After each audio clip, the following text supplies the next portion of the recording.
Blessings, Starshine.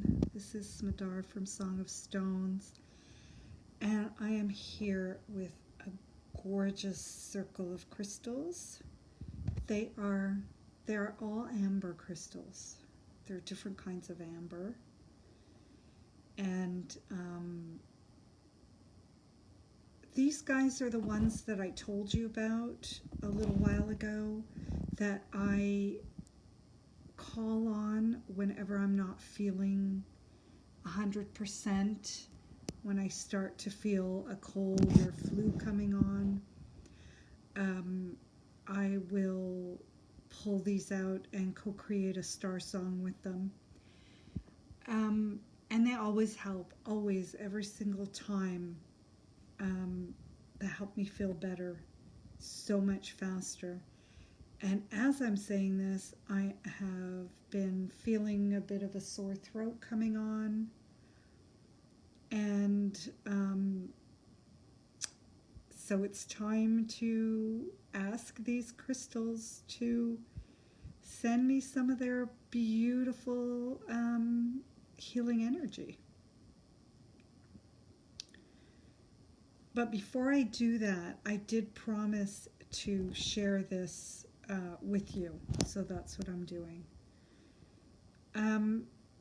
These guys together are called Amber Syrop. How beautiful is that? They came to me many, many years ago, and they started singing and showed me that they could help me with my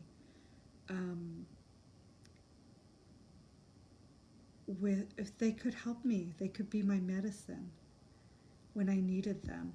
And they always do, they always are. And you know, while I'm sharing these with you, something's been coming to me to also talk to you about, and that is working with crystals in circle as a group. Some people call it gridding.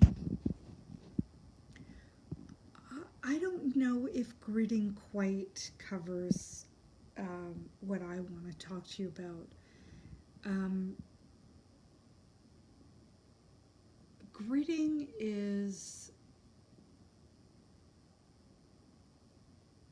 more of, so grid, when you create a crystal grid, you usually have an intention of creating that grid to bring in a certain energy or to protect a space. A lot of people will set crystals around their home, outside, inside, or in a room or in a workspace to bring in a particular energy. And that could be whatever it is that you're wanting, whether it's prosperity, whether it's peace, whether it's protection, whether it's love. You know, it could be all kinds of things. And the crystals, and I've spoken about this before, the crystals will meet you wherever it is you want to go, and they will help you. So whatever it is you're creating, they will help you. But then there's another way to work with stone circles, and that's as conscious co-creators rather than as tools of light. So think of it almost like bringing in a team to help you work on something. And this is beyond just semantics, because you're actually listening to the stones, you're listening to which ones want to be on the team, you're asking for their opinions in a sense, you ask for their guidance. And like really the big difference is that you are working with them rather than using them to do something for you. And you're also working with them as conscious beings, conscious co-creators, rather than inanimate tools. And when I speak about this, I want to be very, very clear that there is no judgment on my part, nor is there judgment from the crystals. They've told me this many times. They are such loving, beautiful, accepting beings. And however you want to work with them, they are very willing. And if they're not, they will disappear. If they don't want to be in a particular place, they will disappear. Or if, you know, that their particular energy will not help you, they will find a way to let you know. And it's all done very lovingly and very much without any judgment. I just like to be clear about that, because when I'm talking about how I work with the crystals and how it's possible to work with the crystals, I don't want anybody to feel like, my way is the only way and my way is the right way. It's not at all like that. I'm just sharing from my experience. And if you like what you're hearing, that's great. If not, move on to something else. There's a lot of really amazing crystal people out there offering beautiful wisdoms on the stone beings. And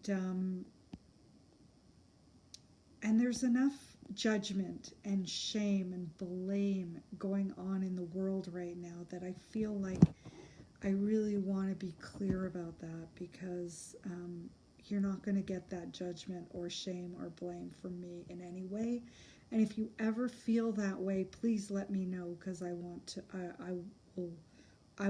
know. I don't want to send out that intention. So now that I've cleared that up, so let me tell you that it's a really, really, really great way to work with crystals this way. And it's almost like having a team at your disposal. In this case, it would be like doctors and nurses that come in and help you shift into that energy of wellness. And they don't really heal you. I talk about them as healers, and I talk about their healing energy, but again, it's like, it's a way to communicate with you so that you can understand what I'm saying. But really, I always believe that they're not doing the healing. Ultimately, we are beings of light. We are magnificent, divine beings of light, and in a human experience. Ultimately, there really isn't anything to heal. But, we do experience pain, and we do experience dis-ease and emotional turmoil and drama in these physical lives that we have. And we do sometimes need some help. So I'll use the words that I hopefully will best convey my meaning. But just so you know that about me, that, I believe that the healing comes from within, and ultimately there is no thing to heal. So the way I see it is that the crystals will offer you a certain vibration, and by tuning into that vibration, you awaken that part of yourself that you're looking to heal or fix or help, or whatever word you want to use for it. We'll use heal for now. So I'm hoping that this makes a little bit of sense. It really doesn't, you don't really need to understand it. I think it's something that comes with experience and actually living, um, you know, being in the experience of it helps it make more sense. Because it's kind of, it's kind of an abstract, I don't know if that's the exact right word for it, but it's kind of an abstract concept. And it's a concept that we are not used to in this world of duality. So it can sometimes, you know, give us a headache when we think about it. You know what I mean? It, like, we're so used to being taught that healing happens on a physical level only, and you know, magic is not real, and this can really feel like magic, like calling in a crystal and just being in the presence of this crystal and feeling immediately better can seem like magic to many of us.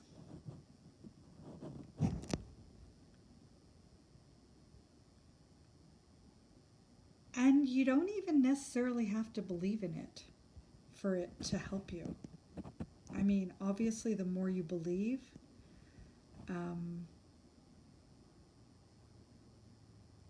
the better your results will be, because you'll be more open to it. But it really can start with a mustard seed sized bit of faith.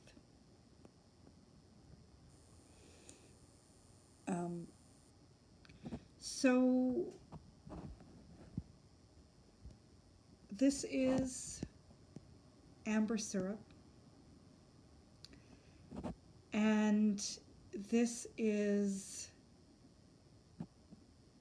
an invitation to you to create your own circle, to bring together your own circle of stones to help you out with whatever it is in your life that you need help with.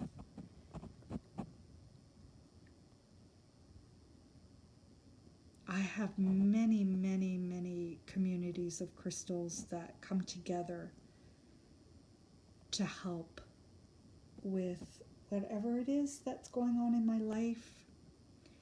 I've got several going right now. I've spoken to you guys about the materializing money with crystals, and there's an amazing group of crystals that came through for that creation. And I've been learning so much from these crystals, and they've been actually helping me shift so many things in my life. And recently I introduced you to the Chlorium Circle, and those guys came through at the beginning of the pandemic. And they helped me very recently with some breathing. I'm not going to spend a lot of time talking about that because I probably bored you to tears talking about it in the last couple of weeks.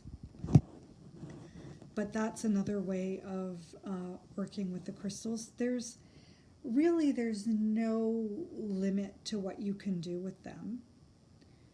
And they have such wisdom and such power that, and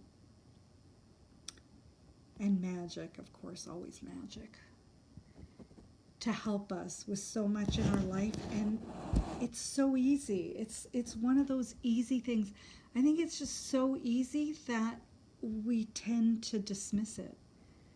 I mean, can there be anything easier than gathering together some crystals